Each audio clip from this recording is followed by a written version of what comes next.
Hi guys, welcome back to MMA UK. I'm Jared Miller, and it's a pleasure to be joined this evening by the undefeated, soon to make his Octagon debut, Callum Mullen. Callum, how are we? Yeah, I'm all good. Thanks for having us on. No worries, mate. And as I just mentioned, you're set to make your debut within the European promotion Octagon this Saturday. How much are you looking forward to the event? Yeah, I'm buzzing. First time like fighting out of the country, so it's going to be a good experience, and I'm ready. Like I'm ready for these bigger shows. I've fought on all the local shows, all the big even the big local shows, and I've made a name for myself here. Now it's time to just go out of Europe and make an even bigger name for myself. Yeah, and you're taking on Jakub Donhal. He's 11-3. I think this is his 10th fight within the promotion, so he's very experienced within Octagon. How do you see him as an opponent? He's a good opponent. Like for me, his records, like you say, he's got a lot more fights than me. He's probably like double my experience there, but I'm very experienced anyway. I've done this for all my life. Like it's not. He might have had more pro fights than me, but I've got a lot of experience, and I'm ready to go wherever the fight goes. Hmm. I know some fighters don't like making predictions, but how do you see the fight going? And have you got any predictions that how you see the fight going? I'm gonna go out there and make a statement. I wanna go out there and press a show and just get my career started. Like make a big name and like go for these big shows now. These world titles, they're all like legit world titles as well now on these shows. So I'm wanting like I want to go out there and press. I want to punch his head in. Like I want to make a statement and like I fi- I f- I don't. I'm always chasing the finish. My last five fights there, I've finished them all, and I've no intentions of going to the judges and leaving it in their hands. Hmm. I know sometimes we talk to fighters and they say sometimes it's actually better to go the rounds and prove yourself over the rounds. But in your opinion, at the minute, you're just going for finishes. Yeah, I'll always be like that. I'm never gonna leave it in the hands of the judges. Yeah. It don't make sense. No one wants to watch that 3 round thing. Everyone loves knockouts. People want to see knockouts. People want to see finishes. I think it's more exciting as well. Like I prefer getting in there and getting the job done, and I feel more like rewarded in myself for getting the finish. I feel like I've like made a statement. I feel like going to the judges, even if I got 10-8 rounds, all 3 rounds, I feel like I ain't done what I needed to do. You're going out there to fight, you need to go out and beat the other guy, don't you? Yeah, yeah. And looking back towards your fight, how do you see Octagon as a promotion? Because obviously they're making massive waves in Europe at the minute. Yeah, it's something I've only recently just started seeing the show on, but when I did see it, I was like, "Oh, this is mad! This it looks like they're taking over these," and I feel like it looks like they are. And the shows that like the arenas that they're selling out over in the countries that they are, and then they're coming over to Manchester. That I think that's like a 20,000 arena, like for people in there. So getting on these cards and filling out these stadiums would be next level. Like I'm really looking forward to it. I feel like it's going to be like my biggest. All this is like new experiences for me. I've never really fought in like packed out arenas like that, and I've I have a big crowd and a big following here. So that when I fight there, it's going to be like they're going to be more for this other guy. Yeah, and how do you see fighting in Slovakia going? Because obviously it's a bit of a change from where you fought before. Uh, I feel like it's just a fight's a fight, in it, no matter where it is, no matter what time it is. I'm going to be there and I'm going to be ready to do what I need to do. Yeah, I was just wondering with like the away. I know he's from Czech Republic, but it'd be like the kind of away crowd as well. Sometimes that we talk about that with fighters, but you don't see that being a problem for yourself. No, I don't see it being a problem. I feel like my past few fights I've had a big following there. Like this time, obviously, I've got people coming out there, but they're not. It's not like going to be as big following as what they'll already know of him, especially with him being familiar to the show as well. Yeah. But I'll make a statement, and they'll all be familiar with me. And you are coming into this fight off the back of a 7 months period outside the octagon. Last time out, you had a no contest against Franklin Ferreira. Now I know that fight ended pretty quickly, but is there any lessons you can learn from that fight and take into your camp and then take into this fight as a whole? Yeah, I feel like that fight there made me like a lot better. Like that was the way I like improved, and like I didn't get a chance to show it in that fight there. It was like the first round, but that Franklin Ferreira were meant to be like really good. Like he was undefeated 7-0. He fought like some really top guys in Brazil. He trained with a really legit gym and stuff, and it was with like the Pitbull brothers. So I felt like I'm just from I not we don't train with no like superstars like that. Do you know what I mean? We're all just up and comers, which are soon to be like them lot. So I feel like him coming over, I just got to like show. I got to test myself against like someone that's respected, and he had nothing for me. Like he couldn't take me down. I was defending his takedowns. I was taking him down, and this is what I think why he gave up, because he gave up in the fight, and I feel like when I threw that accidental knee there, he used that as an excuse. He knew it was just a matter of the end. Like it was coming, he knew we were getting finished. There was no way we were coming out of that second round. Yeah. And your last win came last February, round 2 submission against Nikolay Piragun. You know, it was for the Almighty Fighting Championships featherweight title. It was an action-packed first round as well. How did you see that fight? And talk us through, your thought processes throughout the rounds. The Nikolai fight, yeah. Yeah. It was the first time I went up to Scotland and did a bit of camp up there with James Doolan and the guys at higher level. I felt like I took a step away from my home life. There were a lot of sacrifices made with it being like a title fight, and it was meant to be my first 5-rounder, which obviously I didn't need the 5 rounds. So I felt like going in there, I needed to like not rush, not overcommit. You know, like with him, I think he had like 5 knockouts or something on his record, and I just needed to pick him apart. I knew I was a better fighter, and I showed him that night, but it was just like showing like more of a mature performance than what I did on the one before that when I fought the Alex Butner. I felt like I was rushing a lot, and I went out there and got the job done. Like I feel like I tested myself again against someone that's legit, and I made another statement there. Yeah. And since that no contest, you've had 3 cancelled bouts against Mateus Linares. I know the first one was down to a foot injury. I know the second one was due to the event being rescheduled. I couldn't find anything on why the third fight was cancelled. So, do you mind telling us a bit about that? I don't think there was a third fight. I got injured. So I got injured against Matthew Camilleri. I was meant to fight him for the title on FCC.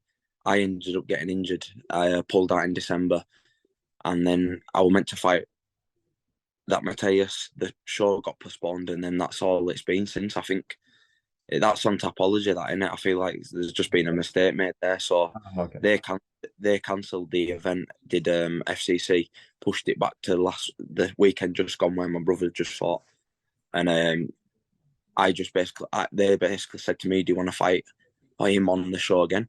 And I just said, "No, I'm not bothered about fighting on the show again, because if it comes to the show getting cancelled again, then I'm left without a fight, and I've already had 7 months out of the rings." And so I got offered this with Octagon, and I thought, it's a big show.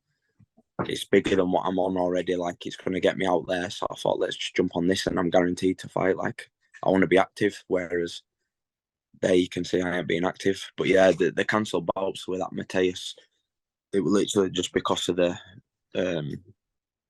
them postponing the show, and then the rest of it, I don't know what's happened there. Right. Okay. And that foot injury you mentioned, how is that doing now? Is that fully recovered? Yeah, that was sound. Yeah, it was just in the lead up to December. I just did it just before that, but I used December to rest. Like, there were no fight shows coming up and stuff like that after that with Christmas and stuff. So it was probably the best time for it to happen, and I just rest it. It was just a little freak accident in gym which happened, but these niggles happen, especially when you're training hard and stuff. Yeah, and I know you're in Octagon now, where you're fighting in Octagon now, but have you got any interest in taking on Linares? The Brazilian guy. Yeah, in the future again. But yeah, if the fight's there, I'll fight whoever's in front of me. I'm not bothered about that. Like, if he come Octagon, I've signed with them for 4 fights. So if he comes there, I'll fight him straight away. Like, I'm not bothered whoever's in front of me. Whereas I'm going against number 6 here now, so I'm coming for number 1 as well. Do you know, like, I don't want to go backwards as well. If I'm fighting the top 10, I want to be like going on. This will put me top 6 if I beat this guy. So I want 4th. I want from like 5 and below now. Yeah. And I was wondering if you could tell us a bit more about your training camps, because I've seen online you're fighting at Aspire Fight Team, at Manchester top team as well. I've seen something about Team Fulham Kazan. I think that's how you pronounce it, but I'm not too sure how accurate that is. So yeah, could you tell us a bit more about your training camps going into these fights? Team Fulham Kazan's where I started as a kid. Right. I think I had my first fight out there at 14. We left a few years ago, and then I've settled at Aspire. That's my like gym where I travel to Liverpool. I go down every week, and then I've nipped into like top team as well. Get some rounds in with the lads there. I've trained with. They're all just like local lads, so it's good to mix it up and get different bodies in. And mainly it's between higher level and up in Scotland, which is obviously a 4-hour journey from us, and Aspire. But we've also got our own team in Bradford, like the gym that we own. So we've got a good bunch of guys coming out of there where we can get our own training in as well. And Aspire, what's the atmosphere there like on a day-to-day basis, and how hard are these other guys in the gym pushing you? Yeah, good. It's good, man. Like the lads are all sound. The coaches are like high level. They're really like they put a lot of time into us, and they seem they're really switched on with it, evolving all the time, and always like telling us what we need to do and stuff. Like we're coming away a better fighter every day. Like I feel like since I've been there, I've just progressed a lot, and there's a lot of good lads on the mats. Even the amateurs are like really good in like the tough rounds and stuff, pushing us. I feel like there's not much difference between the amateurs and the pros nowadays. Like they all take it serious. You've got young kids that aren't even going to school and they're just training like full time and working their education around the training. This is how serious they're taking it there. So it's good. And how important is the mental side of the training, and how much do Aspire as a gym focus on that part of the game as well? I feel like the mental side of it's on yourself. I don't feel like anyone can tell you really like how to do it. Like you've got to train yourself to do that. You've got to get the hard rounds in. You've got to better yourself. Obviously, your coaches should be there to push you and tell you what you need to do and where you're slacking and stuff like that. But you've also got to do it yourself. Like you can't rely on your coach. Your coach ain't getting in there to fight for you. You're doing it yourself. So you've got to be mentally prepared yourself, getting them miles in, doing whatever works for you. Some people run, some people don't run. They might swim. Whatever works for them. For me, it's like I like the old school kind of stuff, like jogging and stuff, and just knowing that I'm sore and like after training, like not overtraining. I feel like that's something I've done in the past, whereas now I feel like I'm just getting the right balance with it. Yeah. And talking of evolution, is there a fighter out there that you base your game on, or is there a fighter out there that's just your favourite to watch in general? I like watching certain fighters and seeing what they do and taking that into my game and see if it works well for me. So like when McGregor come around, I started switching my stance as a kid. Yeah. Now I can fight both like southpaw and orthodox. You've got like levels of like wrestling, like Khabib. I always look at the best fighters in the world at what they're doing and see like what they're doing and what will work for me. And like look at Khabib's Top Pressure, for example. Then you've got like high level jits guys. I feel there's just a lot of good stuff, different routines and stuff, and it's good to see how other people train. But I feel like there's like you see stuff like with like Arnold Allen. Look how far he's gotten. Leon Edwards from just staying in the UK. I feel like a lot of guys leave the UK, go see what's going on in America and stuff. But it just shows like the UK is coming up now as well. So we're doing the right stuff.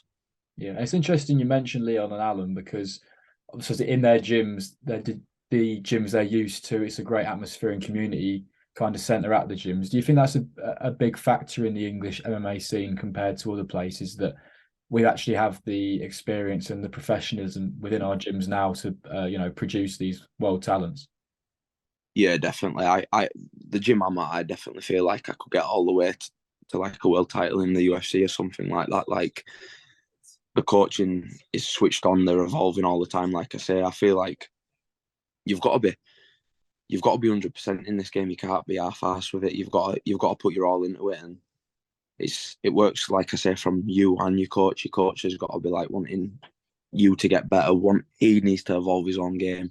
He needs to do the studying and basically like correct what you need to like fix up and stuff. But I feel like having a good team and around you like is a massive thing. That's a massive confidence thing, and you know that they've got the best interest. I feel like that's probably like what Liam's got. He's built his own team around him, and them guys are there helping him get better and get to where he's wanted to go.